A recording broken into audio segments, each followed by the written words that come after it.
Good morning, ladies and gentlemen. Welcome back to the Shadow and Sun Show, and welcome back to part 11, I believe, of Why We Play the Game. And as you could probably tell or guess from the title of this video, I want to talk about old and new games.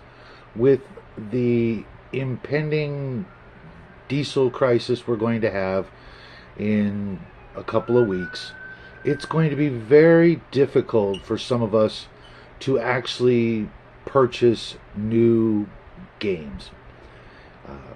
So what I want to do is suggest, before you go out and buy the next new shiny game that you can't wait to get your hands on, in physical copy, that is, why don't you do what I'm going to do and look through your collection. It may not be a vast collection, but I bet you have something in your collection that maybe you read once and you didn't like it and shelved it and just, basically forgot about it. I'm going to basically challenge everybody out there to read one of those old games that you have. Dust it off and give it a second chance, another read through.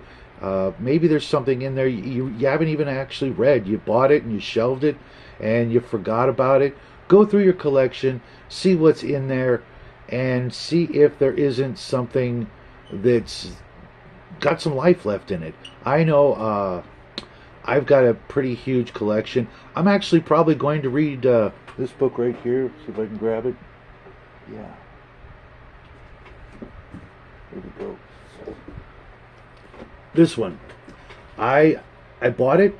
I looked at it, and for whatever reason, even though it's my favorite TV show of all time, there was something about the mechanics that I just didn't like, and I'm gonna give it another chance. I'm gonna take a look at it and see if, even though I may not ever get to run this, maybe there's something in it, the mechanics, the suggestions. Role-playing games especially always have sometimes some really great advice on how to run a particular game or style of game, and see what what I can glean from that particular book. I may even pull out a couple more dusty old books and see what else is in my collection that I haven't looked at in years, decades, or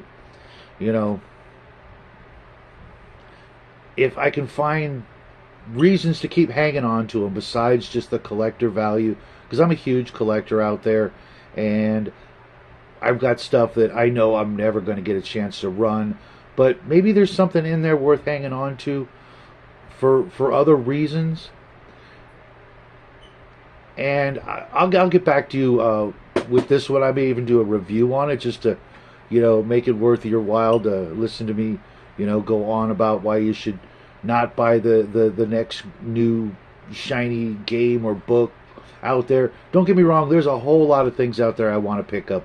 There's a lot of games that they might not be super new, and there are a couple of things that are just recently released that I'd really like to get my hands on, but I'm gonna have to do a little prioritizing this year, just because of, like I said, this impending diesel crisis. It could really hit a lot of us really hard, and we may think, oh well, they'll fix it, they'll figure something out in the next couple of weeks.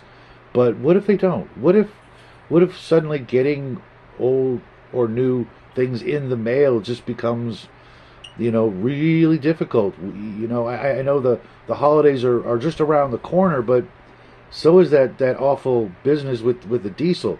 And if it really hits us hard, we're all going to have to prioritize everything, differently than we have. We've been very lucky and very blessed in this country to get whatever we want within just a couple of short, days, maybe a week, depending on, where you live, technically, I suppose.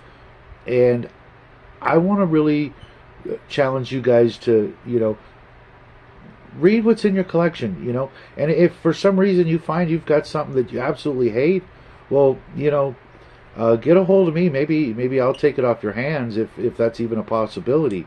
I'm always buying old games. I don't necessarily jump on every new game that comes down the pike because I'm still trying to fill in holes for my collection. I have a pretty extensive collection, but there are some pretty big gaps in it, especially when it comes to uh, old Dungeons and Dragons, or I should say AD&D books and modules. I have all the core books and extras and a lot of the modules, and there are things that I'd still like to pick up to just completely say I've got it all.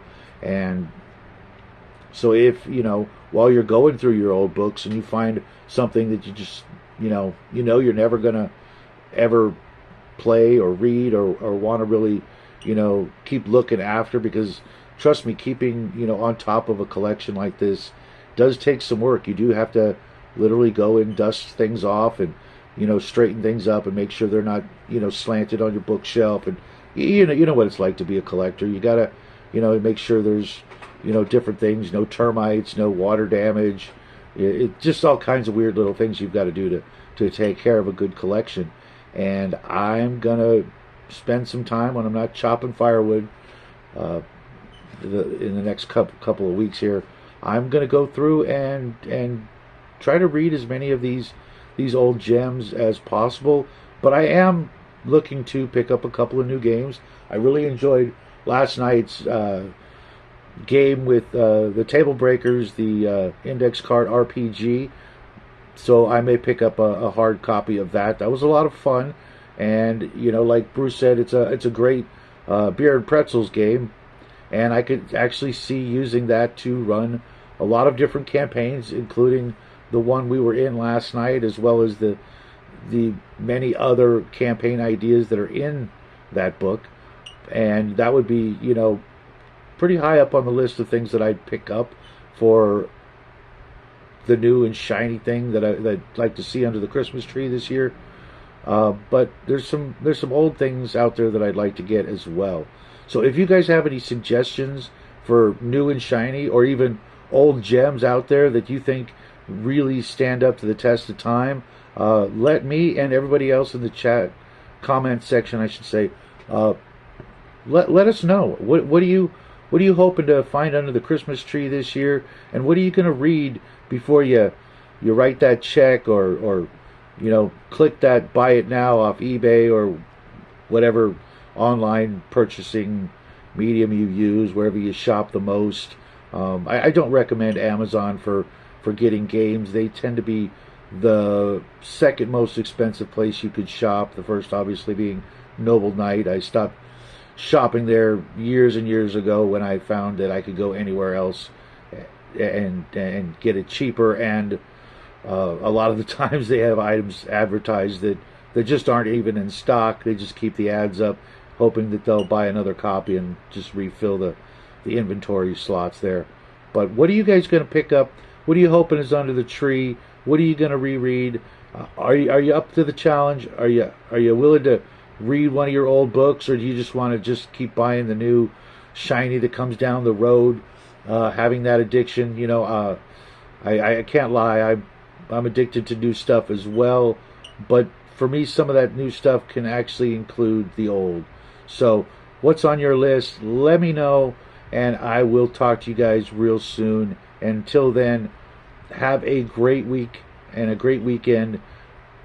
We love you guys, and we'll talk to you real soon. Bye.